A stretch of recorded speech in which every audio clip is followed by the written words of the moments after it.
நடிகர் ரஜினிகாந்தின் 75வது பிறந்தநாளையொட்டி சென்னை போயஸ் கார்டனில் உள்ள அவரது வீட்டின் முன்பு ஏராளமான ரசிகர்கள் குவிந்திருக்கிறார்கள். இதுகுறித்த கூடுதல் விவரங்களோடு இணைகிறார் எமது செய்தியாளர் ரகு. வணக்கம் ரகு, உங்களிடம் இருக்கும் தகவல்களை சொல்லுங்க. வணக்கம். நடிகர் ரஜினிகாந்தின் 75வது பிறந்த நாளை உலகம் முழுவதும் உள்ள ரஜினிகாந்த் ரசிகர்கள் இன்று கொண்டாடி வருகிறார்கள்.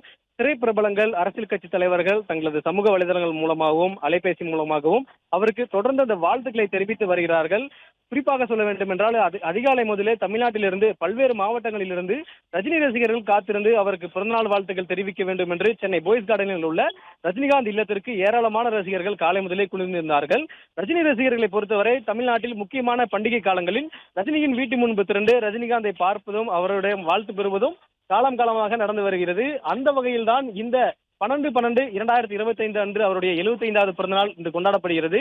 இதற்காக ரஜினி ரசிகர்கள் பல்வேறு வேலைகளை விட்டு வருவதாகவும் விடுமுறை எடுத்து வருவதாகவும் கூறி ரஜினியை பார்த்தே ஆக வேண்டும் என்று இன்று திரண்டிருந்தார்கள். ஆனால் ரஜினிகாந்த் அவர்கள் தற்பொழுது படப்பிடிப்பில் இருப்பதாக தெரிவிக்கப்பட்டதால் ரஜினிகாந்த் சென்னையில் இல்லை என்ற அந்த தகவல் தெரிந்தவுடன் ரஜினிகாந்த் ரசிகர்கள் மிகவும் வேதனை அடைந்ததாக கூறினார்கள். அதே போல நடிகர் ரஜினிகாந்தின் 70வது பிறந்தநாளை முன்னிட்டு நடிகர் ரஜினிகாந்த் நடிப்பில் 1999 வெளியான படையப்பா திரைப்படம் 25 வருடங்களுக்கு பின்பு மீண்டும் ரீரிலீஸ் செய்யப்படுகிறது. இதற்காக ரஜினிகாந்த் வீட்டிற்கு வந்து அவரை நேரில் பார்த்து அவருக்கு வாழ்த்து தெரிவித்துவிட்டு இங்கிருந்து நேரடியாக திரையரங்குக்கு சென்று படையப்பா திரைப்படத்தை பார்க்க வேண்டும் என்ற ஆர்வத்தில் தான் வந்தோம்.